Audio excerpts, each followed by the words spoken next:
نحمده ونصلي على رسوله الكريم اما بعد واعوذ باللہ من الشیطان الرجیم بسم اللہ الرحمن الرحیم۔ قرآن کلاس 1، آئیے نماز اور قرآن سمجھیں آسان طریقے سے۔ ناظرین و سامعین، جیسا کہ آپ لوگ جانتے ہیں کہ ہم بحیثیت مسلمان اللہ کی عبادت و اطاعت کے لیے اس زمین پر بھیجے گئے ہیں، تو ہمارے لیے عبادت میں خشوع و خضوع پیدا کرنے کے لیے نماز اور قرآن کو سمجھنا انتہائی ضروری ہے۔ نماز دین کا ستون ہے۔ اللہ ہم سے گفتگو فرماتا ہے قرآن کے ذریعے، اور ہم اللہ سے ہم کلام ہوتے ہیں نماز کے ذریعے۔ سورہ بقرہ کی آیت نمبر 43 میں نماز کی امپورٹنس بیان کی گئی ہے۔ وَأَقِيمُوا الصَّلَاةَ وَآتُوا الزَّكَاةَ وَارْكَعُوا مَعَ الرَّاكِعِينَ، اور نماز قائم کرو اور زکوٰۃ ادا کرو اور رکوع کرنے والوں کے ساتھ رکوع کرو۔ اچھا، تو میں آپ کے سامنے ایک سینیریو پیش کرتی ہوں، اور آپ اس سینیریو کو سامنے رکھ کر خود سوچیں کہ جب دو لوگ آپس میں گفتگو شروع کرتے ہیں تو کیا ہوتا ہے کہ اگر ایک بندہ اپنی زبان، فار ایگزامپل اس کی زبان ہے جاپنیز، اور وہ جب جاپنیز میں بولے جا رہا ہے، اور دوسرا بندہ جو ایشیا سے تعلق رکھتا ہو اور اس کی مادری زبان اردو ہو، تو کیا دونوں کے بیچ میں ہونے والے گفتگو بے معنی نہ ہوگی؟ کیونکہ ایک دوسرے کو سمجھ ہی نہیں آ رہی ایک دوسرے کی۔ اسی طرح جب ہم نماز کے لیے کھڑے ہوتے ہیں اور عربی کے تمام کلمات ادا کر رہے ہوتے ہیں، تو کیا ہمیں پتہ ہوتا ہے کہ ہم اللہ تعالیٰ سے کیا بات کر رہے ہیں، اور قرآن کے ذریعے اللہ ہم سے کیا کہنا چاہ رہے؟ نہیں۔ تو اس کا کیا مطلب ہے کہ ہم نماز چھوڑ دیں؟ ہرگز نہیں، بلکہ ہمیں پورے صدق دل سے چاہیے کہ ہم اللہ تعالیٰ کے لیے، اللہ سے ہم کلام ہونے کے لیے عربی زبان کو سیکھیں اور یہ سمجھیں کہ ہم اللہ سے کیا گفتگو کر رہے ہیں۔ تو اس کے لیے ضروری ہے کہ ہم عربی زبان کو سیکھیں اور اپنی نماز کو بہتر بنانے کی کوشش کریں۔ ہر زبان کو سیکھنے کے لیے اس کی گرامر سیکھنی ضروری ہوتی ہے۔ تو اس کورس میں ہم نے گرامر کا پورشن بھی رکھا ہے تاکہ ہم نماز اور قرآن کو اچھے طریقے سے سیکھیں۔ اس کے ذریعے نہ صرف آپ لوگ نماز اور قرآن کو سیکھ پائیں گے، بلکہ قرآن کے اندر تقریباً 50% الفاظ سیکھنے کے قابل ہو جائیں گے انشاءاللہ۔ پہلی بات آپ کو یہ ذہن نشین کر لینی چاہیے کہ عربی زبان بے شک ہماری مادری زبان نہیں ہے، جسے ہم کہتے ہیں مدر ٹنگ، لیکن اللہ نے ہر انسان کو مضبوط دماغ سے نوازا ہے، اور اس کے اذن سے ہم دنیا کی کسی بھی زبان پر عبور حاصل کر سکتے ہیں۔ ایسا نہ ہوتا تو اللہ ہمیں قرآن سیکھنے کے لیے ترغیب نہ دیتا۔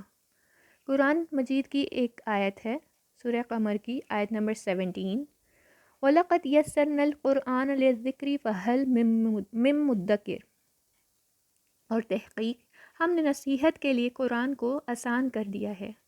سو یہ کہنا کہ قرآن مشکل ہے، یا میں اس عمر میں نہیں کر سکتی، یا اب تو میری عمر گزر گئی ہے، یا میرے پاس اور بھی بہت زیادہ کام ہیں، میں دنیا کے کاموں سے فارغ ہوں تو یہ کروں، بالکل ایک شیطانی وسوسہ ہے، کیونکہ شیطان ہمارے اندر خون کی طرح دوڑ رہا ہے، اور وہ نہیں چاہتا کہ ہم اللہ کے قریب جائیں، کیونکہ جب حضرت آدم علیہ السلام کو اس نے بہکایا تو اور اللہ تعالیٰ نے سب کو جنت سے نکال دیا، تو شیطان نے اللہ تعالیٰ سے کہا کہ مجھے تھوڑا سا وقت دیں، میں آپ کے بندوں کو اوپر نیچے دائیں بائیں ہر جگہ سے بہکانے کی کوشش کروں گا۔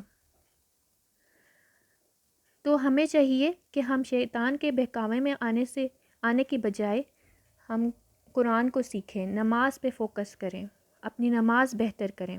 آئیے اب ہم شروعات کرتے ہیں اپنے TPI کے ذریعے قرآن لینگویج کو سیکھنے کی۔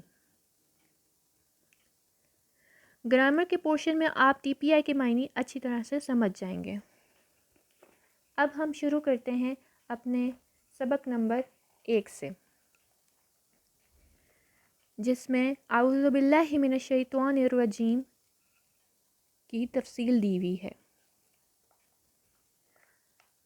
سورہ فاتحہ شروع کرنے سے پہلے یا قرآن کے کسی بھی سورہ کو شروع کرنے سے پہلے اعوذ باللہ من الشیطان الرجیم پڑھ لینی چاہیے۔ ہم اس کی ورڈ ٹو ورڈ ٹرانسلیشن کریں گے اور اس کا معنی سمجھیں گے۔ اعوذ،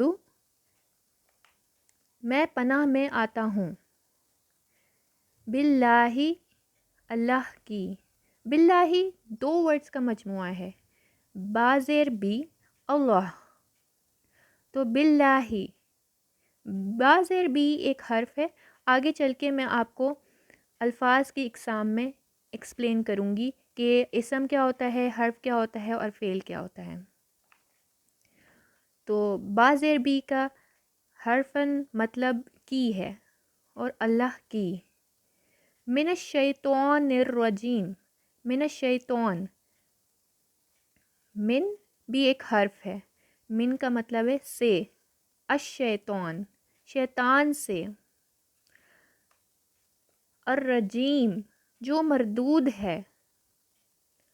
اب یہاں پہ ہمارے پاس اعوذ، میں پناہ میں آتا ہوں، باللہ اللہ کی، من الشیطان شیطان سے، الرجیم جو مردود ہے۔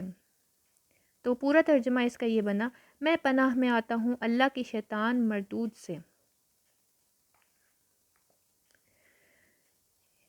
آگے چل کے میں آپ کو ایکسپلین کروں گی کہ اس پورے جو سینٹنس میں اسم کیا ہے، فعل کیا ہے اور حرف کیا ہے۔ اب ہم یہ پڑھ لیتے ہیں کہ اعوذ باللہ من الشیطان الرجیم پڑھنے کی اہمیت کیا ہے۔ اللہ تعالیٰ 7ویں آسمان سے اوپر عرش پر ہے، مگر ہمارے بہت قریب ہے۔ وہ یہ بھی جانتا ہے کہ ہم کیا سوچ رہے ہیں، اس لیے تعوذ کو اس یقین کے ساتھ پڑھیے کہ اللہ سن کر جواب دے رہا ہے۔ جب ہم دو بندے بیٹھے ہوئے ہوتے ہیں اور ایک دوسرے سے گفتگو کر رہے ہوتے ہیں، تو ایک بندہ جب ہمیں ایک بات بتاتا ہے تو ہم اس کو پورے دماغ سے سنتے ہیں، ہمارا دماغ انٹرپریٹ کرتا ہے کہ وہ کیا کہنا چاہ رہا ہے اور ہمارے اندر ایک فیلنگ بھی ڈیولپ ہو جاتی ہے۔ جیسے کہ وہ اچھی بات بتا رہا ہے تو ہمیں خوشی مسرت ہوتی ہے۔ اسی طرح ہمیں تعوذ اس یقین کے ساتھ پڑھنا چاہیے کہ اللہ سن کر جواب دے رہا ہے اور ہم اللہ کی پناہ مانگ رہے ہیں۔